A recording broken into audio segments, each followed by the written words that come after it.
Alan Salzbank. Come on, give a hand. Let him hear it. Hey everybody, great to be here, a live audience. Oh my God, I was doing Zoom shows. It's nice to have a crowd with legs.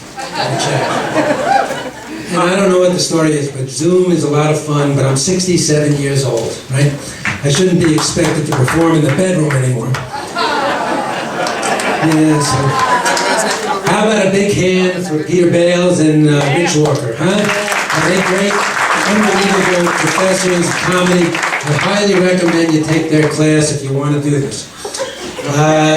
There was one assignment though. We had to write 10 jokes. Try them out on 3 friends. Not so easy. I sat there staring at a blank piece of paper for over an hour. For the life of me, I couldn't come up with 3 friends. I had trouble making friends because I have a condition called face blindness. It's a condition where you don't recognize people's faces. It's a real thing.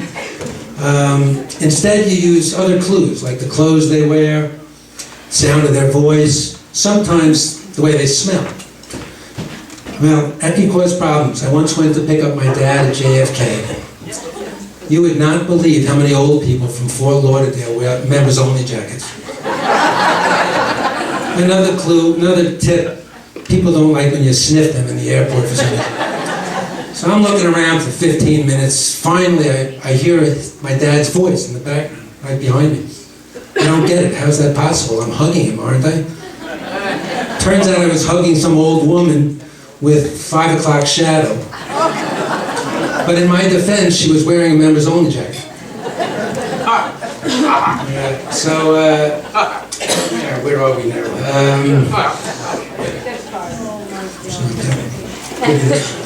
I like to think that I'm kind of intelligent. You know, nothing special, but you know, smart enough. I have an advanced degree in economics, and I can't figure out how do you get a single tissue out of a pop-up tissue box. I mean, this morning, the first 5 tissues come out all shredded. The rest drop below that plastic membrane, you know. Now you can't get at them at all, right? They're down there someplace. You try and get them with the finger scissors, you know what I mean? You can't get a tissue with finger scissors. It's impossible. I take the box, I'm shaking it up and down like this. Nothing. They're back there, they're gone forever. So what do we all do, right? We stick our hand through the membrane, we pull out the whole wad of tissues, and we pop it down on top of the box. Now you've got some sort of origami accordion. You still can't get a single tissue. You gotta gently pick the top tissue and then sort of shake it so that the other tissues fall apart, and you don't have to walk out of the bathroom with a chain of Kleenex following you. And what's with the beeping in the house? Everything beeps in my house. The toaster beeps, the oven beeps, the washing machine, the dryer, the microwave, everything beeps. Beep, beep, beep. All day long, I can't take it. Yeah, I mean, I have a carbon monoxide detector. If that thing ever goes off, I have high blood pressure. It's the beeping that's going to kill me. So I grab my noise-canceling earphones. My wife got them for me. Thank you very much. And can you stop chewing something? No. So I've got these earphones in, and I step outside. I don't realize that there's a garbage truck backing up because I don't hear the beeping. Fred once. I notice it out of the corner of my eye, and I jump out of the way just in time. I land on my back. I'm lying in a bush. I finally regain my composure. What do I hear? Battery low. Beep, beep, beep. Okay, so I'm not going to let these idiosyncrasies ruin my... This is the holiday season, right? Holiday season's here. All right, everybody excited? Yes. I find it awkward, though. I go to the grocery store, and I'm pretty much the only one that looks at the eggnog to see if it's kosher. I guess it's a lot like combing through the Easter basket to find out if there's anything in there I could eat for Passover.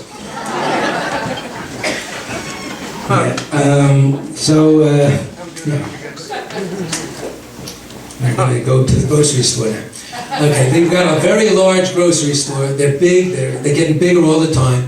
The coffee aisle alone is a mile long. They got dark roast, medium, light roast, breakfast blend, caffeinated, decaffeinated, half calf. I mean, it just goes on and on. There's hot coffee, iced coffee, instant coffee. I'm there 15 minutes. I don't even drink coffee. I just can't remember where they keep the Prevagen. Okay, nobody watches Jeopardy.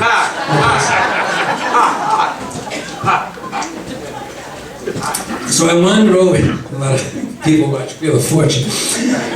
So I wander over to the produce section, and I asked the clerk there, I said, why do they sell these clementines in these nets?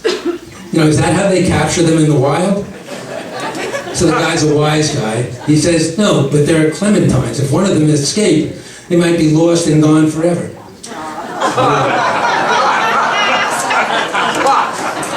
So, yeah. So I asked him, hey, Merle Haggard, can you tell me where the English muffins are? So if you've ever been to a grocery store, you know that the produce is on one side, and the bread aisle is all the way on the other side of the store. So I take the 10-minute walk, I find the Prevagen on the way over there.